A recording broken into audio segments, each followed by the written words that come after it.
Welcome into another edition of The Rundown, everybody. I am Kendall Smith alongside of Collyn Taylor here at Williams-Brice Stadium following South Carolina's 21-20 win over Vanderbilt. And Collyn, what a crazy, crazy game. And it ended with a Disney movie type of ending. You have a former GA turned quarterback come in to lead the game-winning drive for the Gamecocks in Zeb Noland. What does it say about a player like him to come in after sitting the bench the entire game and lead that game-winning drive? It says a lot about him and his mental makeup. A guy that has gone through so much from an injury standpoint over the last couple weeks at Georgia, and then obviously losing his starting spot that was Luke Doty's to begin with. So it says a lot about him, and then to come in there and not miss a beat in terms of operating the offense, knowing where to go with the ball, and you saw it, I think 5 for 8 for 75 yards and a touchdown, and South Carolina's offense looked vastly different compared to what it was the majority of the game outside of those first 2 drives with Noland out there. Zeb didn't even seem phased throughout the entire process, and like I said, a Disney type of ending to this game. But the rest of the game, not really picturesque for the Gamecocks. They were in for a little bit of a tough ride throughout the entire night. 10 penalties for 78 yards, 2 fumbles, and 4 total turnovers. Should we expect this to improve over the season, Collyn? We talk about the penalties every week. We talk about ball security, turnovers, and it seems like week after week it's not improving. Should we just give up hope at this point? At this point, the penalties are what they are. This is a South Carolina team that commits a lot of them. The goal should be to get it down to the 5-6 range where Shane Beamer said it was the last couple weeks. But with the penalties, it kind of is what it is. But turnovers, this hasn't been a team that's made a lot of sloppy turnovers, and today you really saw that. I mean, Marshawn Lloyd gets this pocket picked. Jaheim Bell, same situation. Luke Doty with 2 really bad interceptions.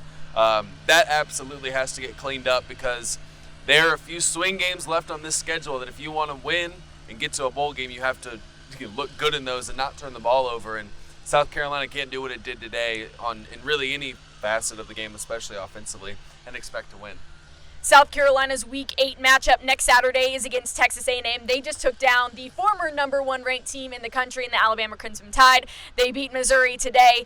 Of course, Shane Beamer was asked after the game, will Zeb Noland be your starting quarterback next week? He said, we'll see. Luke Doty was dealing with a little bit of a foot injury today. What do you think? If you were in the coach's shoes, what would you do for next week, Collyn? You know, it's a small sample size, 8 passes compared to what it was, but I think you absolutely have to get Noland some first-team reps. I'm not saying who to start because I'm not at practice. I'm not paid to do it. But you absolutely, I think, have to get Zeb Noland some first-team reps, see how Luke Doty's foot responds if it is really banged up as much as they say. But I wouldn't be shocked if Zeb was starting given how he performed right now and how obviously you can still tell Luke Doty's still a little hurt coming off that foot. So I wouldn't be shocked if Zeb was starting coming in week. What's your feel for the team, Collyn, going forward? Obviously a tough schedule to end out the second half of the season. What do you think this team can do at their absolute best, and then how bad could it possibly be? Yeah, I mean, obviously you've seen South Carolina struggle in a lot of these games. I think ESPN's FPI entering this week gave South Carolina a less than 50% chance to beat the rest of the schedule after Vanderbilt. So you very well could see South Carolina lose their last 5 games, or you could see them potentially beat a team that maybe they're not projected to beat in a Florida, in a Missouri.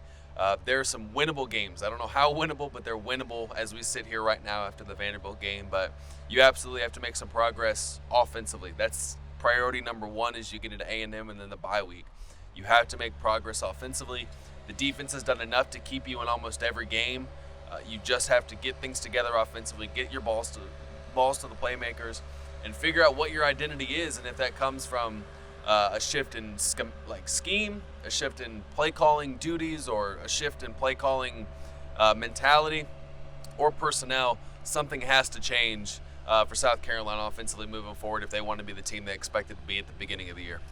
Gamecock fans put through the ringer tonight, but South Carolina did end up coming out on top. It's in the win category. South Carolina takes down Vanderbilt with a final score of 21-20. I'm Kendall Smith alongside of Collyn Taylor here on The Rundown. Be sure to subscribe to GamecockCentral.com, and we'll see you back here next week.